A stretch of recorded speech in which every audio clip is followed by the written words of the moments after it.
Dillon Brooks should have been ejected in that game, and he should be suspended for another game. That's what the NBA should do in Adam Silver. There's a rule in basketball that when a guy is on a fast break, and if we keep watching the replay over and over, Dillon Brooks barely left the ground, and he winds up. If you're going to foul somebody hard in a fast break, you jump and you meet them at the rim, you let your body connect with them, and you try to beat it up that way. But you don't club them over the head. Gary Payton II extends the ball. He doesn't even seem like he goes for the ball. And it was a reactionary play, but still, clubbing somebody over the head while they're in transition is a bad look. It's a worse foul than the flagrant 2 that I had for Draymond Green. Now, Draymond Green didn't get suspended for another game, but the NBA needs to do the right thing here and suspend Dillon Brooks for Game 3 because there's no place in the game of basketball for something like that to happen. Gary Payton Jr. now has a fractured elbow, and for his story and how he got to the league in the first place, but regardless of whoever it would have been, you don't do something like that, man. You don't.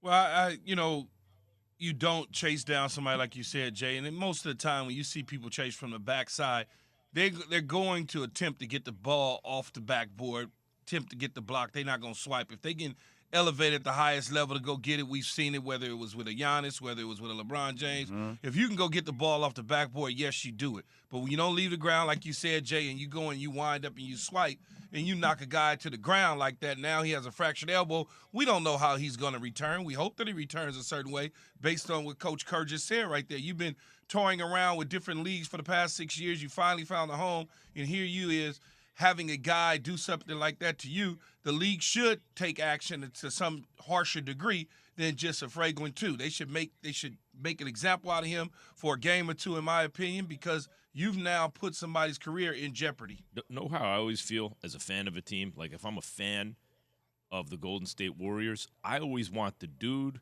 with the flagrant to be suspended as long as my guy is out.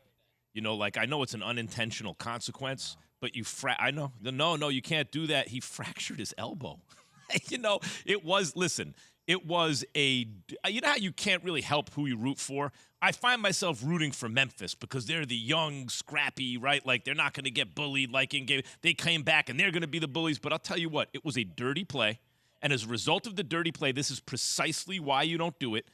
And now a player is out that's it for his playoffs, right? But Max, this is a retaliation play. Yep. Right? This happened in the first 3 minutes of the game.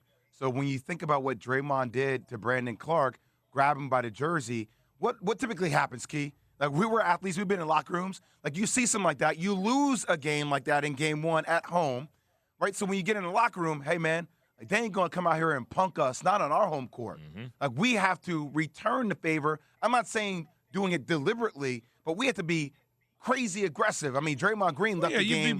You'd be more aggressive, no question about it, Jay. But Draymond's situation is a little bit different because it was a basketball play as far as I was concerned.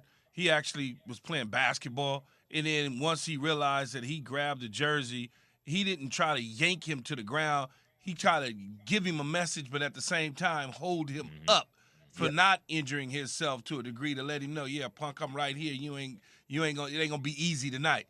On the other side, Brooks was more like out of control, swiping at the head to a point that the guy was knocked to the ground because he couldn't stop his fall.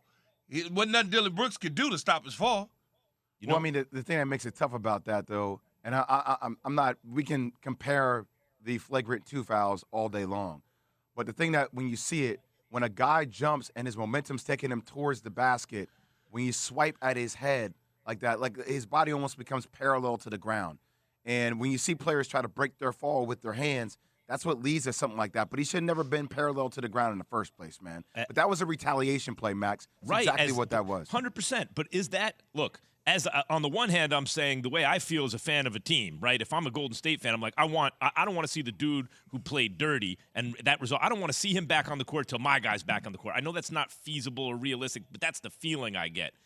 On the other hand, when the young team who has that basic sense, Jay, like we ain't going to get punked, and comes out and they're the bullies, right? And they had the lead most of the game, and then when it slips late, they come back on them, and they win the game. There is something, like I'll give you an example. Bud Crawford. Jay, I know you're a fight fan, right? Bud Crawford's coming out party, I was calling the fight, and no one had heard of him really, but everyone knew he could box, like inside boxing, right? But he's fighting a big puncher, Bradis Prescott, and he was a last-minute replacement, and Bud is boxing the hell out of him, and he keeps hitting Bradis Prescott low on top of it. Then Prescott goes to the ref to complain, and Bud tells him to stop being, is how, that's short for something, but you get it. So, and he's barking at him. I'm like, hold up.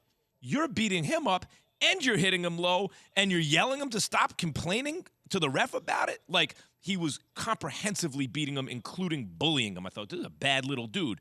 Memphis gave me a little bit of that feeling last night. We're not going to be punked. Dirty play. I'm not condoning it, and then went on to win the game.